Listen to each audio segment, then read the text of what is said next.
సువార్త మరి లూకా సువార్త 17వ అధ్యాయం, లూకా సువార్త 17వ అధ్యాయము 12వ వచనాన్ని చదువుతుందండి. 12వ వచనాన్ని చదువుతున్నా. మరి ఆయన ఒక గ్రామములోకి వెళ్ళిచుండగా 10 మంది కుష్ఠరోగులు ఆయనకు ఎదురుగా వచ్చి దూరంలో నిలిచి, యేసు ప్రభువా, మమ్మను కరుణించమని కేకలు వేసిరి. ఆయన వారిని చూచి, మీరు వెళ్ళి మిమ్మును యాజకును కనపరుచుకుని వారితో చెప్పెను. వారు వెళ్ళుచుండగా శుద్ధులైరి. వారిలో ఒకడు తనకు స్వస్థత కలుగుట చూచి గొప్ప శబ్దంతో దేవుణ్ణి మహిమపరచు తిరిగి వచ్చి ఆయనకు కృతజ్ఞతాస్తుతులు చెల్లించుచు ఆయన పాదముల మీద సాగిలపడిను. వాడు సమరయుడు. అందుకు యేసు ప్రభు అంటున్నాడు, అందుకు యేసు 10 మంది శుద్ధులైరు కారా? ఆ 9 ఎక్కడ? ఈ అన్యుడు తప్ప దేవుని మహిమపరచుటకు తిరిగి వచ్చిన వాడు ఎవడు అగపడలేదని చెప్పి, నువ్వు లేచిపోము, నీ విశ్వాసం నేను స్వస్థపరచనని వారితో చెప్పాను. ఇక్కడ చూస్తే 10 మంది కూడా మరి వ్యాధిగ్రస్తులై ఉన్నారు. కుష్ఠరోగులని దేవుని యొక్క వాక్యం అంటుంది. కుష్ఠరోగులు మరి వెలపట్ట ఇశ్రాయేలు ప్రజల మధ్యలో ఎక్కడో వెలపట్టు ఉండాలి. బాగైతే యాజకుని కనపరుచుకొని ప్రజల మధ్యలో మళ్ళా కలిసిపోవాలి. మరి మోషే ఏమైతే కానుక చెప్పాడో ఆ కానుకను చెల్లించాల. ఇక్కడ చూస్తే 10 మంది కుష్ఠరోగులు దూరంగా నిలిచారంట. అవును ప్రియులారా, వరకున్న వ్యాధి, వరకున్న బాధను బట్టి మరి ప్రజల మధ్యలోకి రాక దూరంగా నిలిచి ఈ విధంగా అంటున్నారు. మరి దూరంగా ఉండి మరి ప్రభువుని చూచి ఈ విధంగా అంటున్నారు, యేసు ప్రభువా, మమ్మును కరుణించుము అని కేకలు వేసిరి. ఆయన వారిని చూచి ఏమంటున్నారంటే, మీరు వెళ్ళి మిమ్ముని యాజకులకు కనపరుచుకోనండి. ఎప్పుడు యాజకులకు కనపరుచుకుంటాం? బాగైనాక మనం కనపరుచుకుంటాం. మీరు వెళ్ళి చూపించుకోండి అని చెప్పగానే అందరూ వెళ్తున్నారండి. 10 మంది కూడా వెళ్తున్నారు. వెళుతున్న సమయంలో మరి వెళ్ళుచుండగా ఏమైపోయిందంటే శుద్ధులైపోయారట, బాగైపోయారు. వారి వ్యాధి ఏదైతే సమస్య ఉందో, ఏ కుష్ఠరోగం ఉందో మరి ఆ వ్యాధంతా తొలగిపోయిందంట. వారు వెళుతున్నప్పుడు ఈ విధంగా జరిగిన కార్యం ఒక అద్భుతం. అక్కడే జరగలే, విశ్వాసముతో మార్గములు వెళ్తున్నప్పుడు అప్పుడప్పుడు మన జీవితంలో దేవుని మాటను పట్టుకొని, దేవుని వాగ్దానాన్ని పట్టుకొని, దేవుడు ఏమైతే మనకు సెలవిస్తాడో దాన్ని పట్టుకొని ముందుకెళ్తున్నప్పుడు మన జీవితంలో అనేక కార్యాలు చూస్తాం. వీరు కూడా విశ్వాసముతో ముందుకెళ్తున్నారు. నీ జీవితంలో అప్పుడప్పుడు సమస్యలను చూసి, కష్టాలు చూసి ఆగిపోతున్నావా? మరి 10 మందికి ఒక విశ్వాసం ఉంది. మరి ఇక్కడ ప్రభు అన్నాడు కదా, కరుణించమన్నప్పుడు మీరు వెళ్ళి యాజకునికి కనపరచుకోండి. క్లీన్ అయినాక, శుద్ధులైనాక, మంచిగా అయిపోయినాక యాజకునికి కనపరుచుకుంటారు. ఇట్లా వెళుతున్న సమయంలో ఇంకా అలాగే ఉంది, వ్యాధి ఉంది. కానీ వెళ్ళుచుండగా అక్కడే కాలే. వారు వెళుతున్న సమయంలో దేవునికి వాక్యం అంటుంది శుద్ధులైపోయారంట. వారిలో ఒకడు తనకు స్వస్థత కలుగుట చూచి. ఎంత అద్భుతమైన కార్యం! మరి ఒకడు గ్రహించాడు దేవుని అద్భుతాన్ని, దేవుని స్వస్థతను, దేవుని మాటలో ఉన్న ఆ ప్రభావాన్ని, ఆ శక్తిని, ఆ స్వస్థత శక్తిని ఎప్పుడైతే గ్రహించి అది చూచి, అది ఆ స్వస్థత కలుగుట చూచి గొప్ప శబ్దముతో దేవుని మహిమపరచుచు తిరిగి వచ్చి ఆయన కృతజ్ఞతాస్తుతులు చెల్లించు ఆయన పాదముల యొద్ద సాగిలపడను. ఎందుకు? ప్రభు దగ్గర మేలు పొందాడు. ప్రభు మాట దగ్గర కార్యం జరిగింది. వెళుతుండగా దేవుడే వెళ్ళమన్నాడు, యాజకుని కనపరచుకుంటే అందరూ యాజకుని కనపరచుకోవడానికి వెళుతున్న సమయంలో ఒకడు శుద్ధుడైనట్టుగా గ్రహించాడు, బాగైనట్టుగా గ్రహించాడు. వాడి వ్యాధి తొలగిపోయింది, అని బాధ వెళ్ళిపోయింది, చక్కగా క్లీన్ అయిపోయాడంట. అప్పుడు వెంటనే గొప్ప శబ్దముతో ఈ కార్యాన్ని చూసి, తన దేహాన్ని, తనకు జరిగిన కార్యాన్ని చూసి, దేహములో తనకు జరిగిన కార్యం, దట్ మీనింగ్ దేహములో ఎప్పుడైతే తనకు జరిగిన కార్యం ఏమైతుందో దాన్ని గ్రహించి దేవుని మహిమపరచు తిరిగి వచ్చి ఆయనకు కృతజ్ఞతాస్తుతులు చెల్లించను.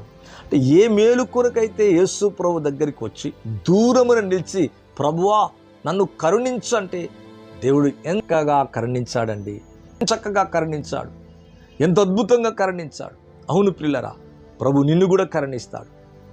నీ జీవితంలో కూడా నువ్వేమైతే ఎదురు చూస్తున్నావో, ఏదైతే అడుగుతున్నావో, ఏదైతే ప్రార్థిస్తున్నావో, ఏదైతే దేని కొరకైతే కన్నీళ్లు కారుస్తున్నావో, ఏది నీ జీవితంలో ఆలస్యం అయిపోతుందో, ఏది ఇంకా పొందలేకపోతున్నావో, ఆ మేలు యేసునామములో ఈ నవంబర్ మాసములో జరుగునుగాక. నీ జీవితంలో అద్భుతము జరుగునుగాక. అవును, ఇక్కడ పొందుకొని ఇప్పుడు ఏమవుతున్నా అంటే వెంటనే రియాక్ట్ అవుతున్నాడు, వెంటనే రెస్పాండ్ అవుతున్నాడు, వెంటనే గొప్ప శబ్దంతో తిరిగి వచ్చేస్తున్నాడు. యాజకుని దగ్గరికి కాదు, నిజమైన యాజకుడు, ప్రధాన యాజకుడు ప్రభు యొక్క మాట ద్వారా ఇతను పొందిన మేలును బట్టి కనికరం పొందిన ఇతను తిరిగి వచ్చి ఆయనకు కృతజ్ఞతాస్తుతులు చెల్లించు, ఆయన పాదములేట సాగిలపడ్డం. ఎంతమంది ఉన్నారంటే అలాగా, ఎంతమంది జీవితాలు అలాగున్నాయి. ప్రభు పాదాల దగ్గర పడుతున్నామా, సాగిల పడుతున్నామా, ఆయన కృతజ్ఞతాస్తుతులు చెల్లిస్తున్నామా? వాడు సమరీయుడంట, దేవుని యొక్క వాక్యం అంటుంది. అప్పుడు ప్రభు అంటున్నాడు, అందుకే యేసు ఏరియా 10 మంది శుద్ధులైరు కారా? ఇంకా యేసు 10 మంది శుద్ధులైరు కారా అంటే 10 మంది అయ్యారు కదా, 10 మంది అయ్యారు కదా. అయితే 9 ఎక్కడ అంటే మిగతా వారు ఏరి అంటే మిగతా వారు వారి జీవితంలో కృతజ్ఞత లేనివారిగా యేసు ప్రభు దగ్గరికి వచ్చినట్టుగా ఎక్కడ కూడా రాయబడలే. వారు అట్నుంచి అటే వెళ్ళిపోయారు. అలాగే ప్రియులారా, అనేకులు ప్రభు యొక్క మేలు పొందుతున్నారు. అనేక కార్యాలు వ్యక్తిగతంగా, శారీరకంగా, ఆత్మీయంగా, కుటుంబంలో, ఇంటిలో, వారి జీవితంలో, వారి పిల్లల జీవితంలో, వారి ఆర్థికంగా, ఉద్యోగములు. ఒకవేళ ప్రభు నేను ప్రేమించి నీకు ఒక మంచి ఉద్యోగాన్ని ఇవ్వచ్చు, వివాహాన్ని చేయొచ్చు, నీకున్న రోగాన్ని, వ్యాధిని బాగు చేసి ఉండవచ్చు. అంటే నువ్వు పొందిన తర్వాత, నువ్వు అందుకున్న తర్వాత, నువ్వు దేన్నైతే ప్రభు కరుణించని కేకలు వేశావో అది నీ జీవితంలో ఆ కార్యం జరిగిన తర్వాత మరి ఏం చేయాలండి? మరి ప్రభు దగ్గరికి వచ్చి కృతజ్ఞతాస్తుతులు చెల్లించాలా? మరి ఇక్కడ వ్యక్తి ప్రభు దగ్గరకు వచ్చి కృతజ్ఞతాస్తుతులు చెల్లిస్తున్నాడు. మరి మిగతా 9 ఎక్కడ అంటే ఎన్నుడు తప్ప దేవుని మహిమపరచుటకు తిరిగి వచ్చిన వాడు ఎవడును అగపడలేదా అని చెప్పి నువ్వు లేచిపోము, నీ విశ్వాసం నిన్ను స్వస్థపరచెను. What a blessing. మరి ప్రభు యొక్క పాదాల దగ్గర సాగిలపడుతున్నాడు, తిరిగి దేవుని మహిమపరుస్తున్నాడు. నువ్వు పొందిన మేలును బట్టి మహిమపరచాలా, కృతజ్ఞత కలిగి ఉండాలా. దేవునికి, మనుషులకు కూడా పిల్లారా, ఒకవేళ దైవజనుడికి నువ్వు ఎక్కడైతే మేలు పొందావో ఆ మేలు పొందిన చోట నువ్వు కృతజ్ఞత కలిగి ఉన్నప్పుడు దేవుడు నీ జీవితంలో ఇంకా బలమైన కార్యాలు చేస్తాడు, అందులో నిన్ను స్థిరపరుస్తాడు.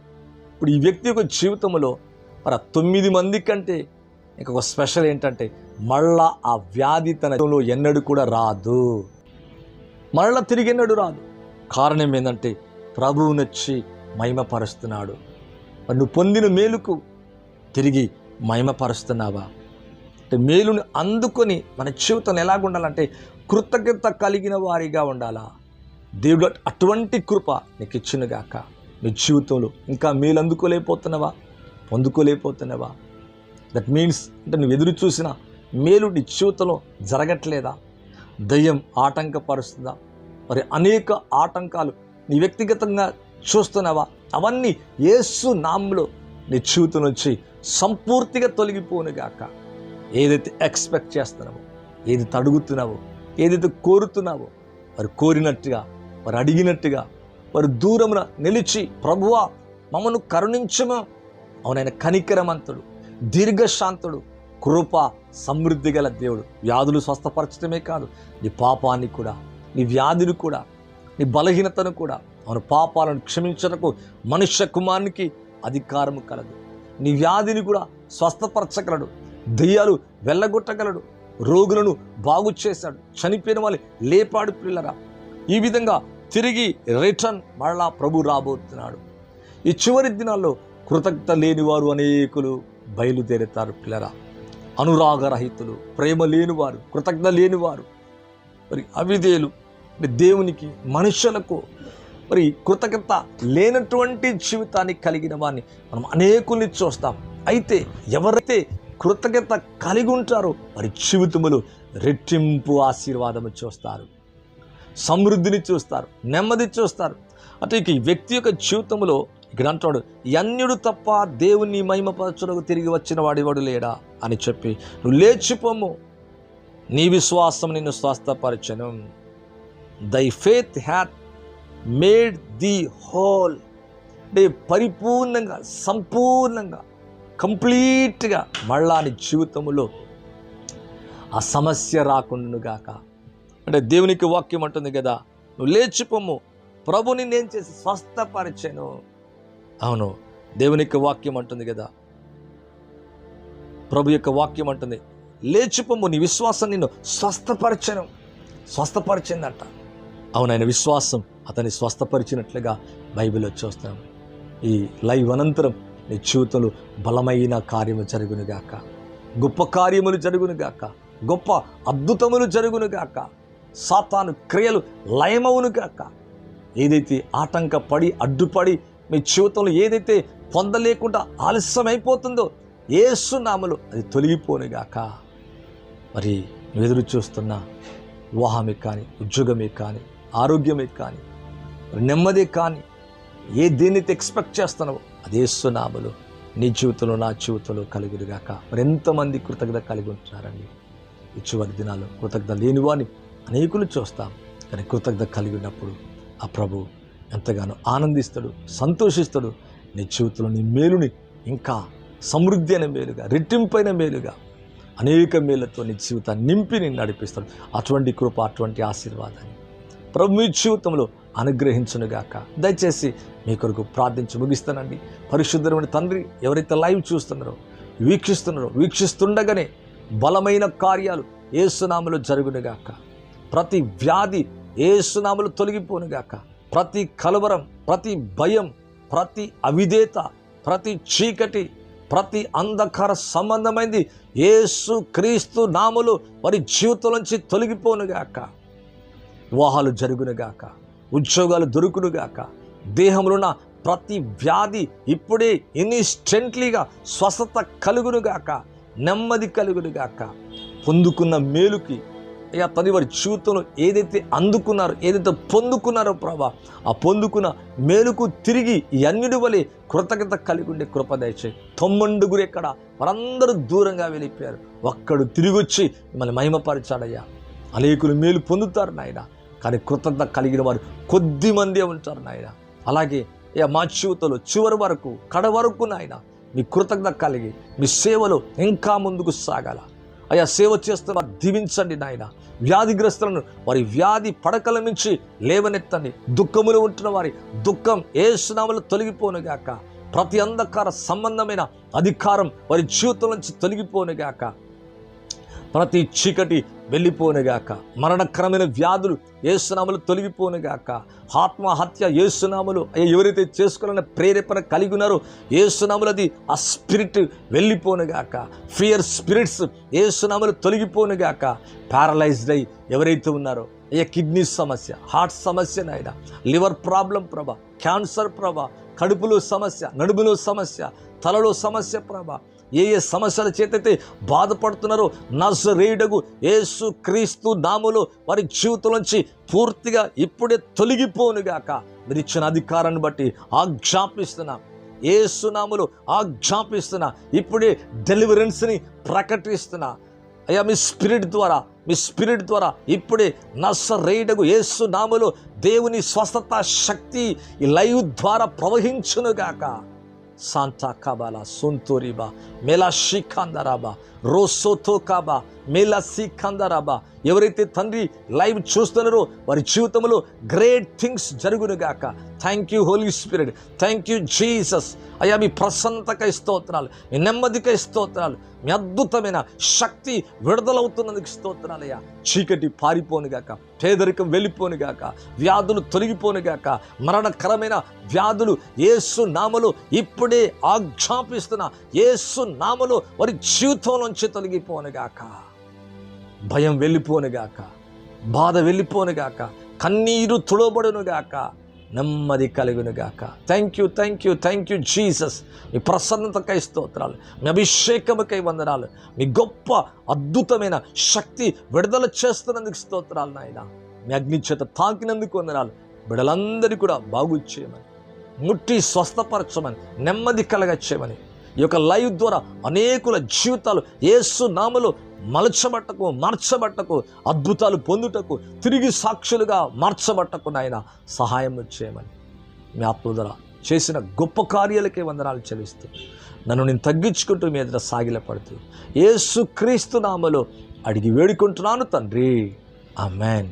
థ్యాంక్ యూ అండి. ఈ లైవ్ ద్వారా మీ జీవితం ఎంతగానో ఆశీర్వదించబడ్డదని నేను నమ్ముతున్నాను. మీ కన్నీరంతా తుడబడును గాక.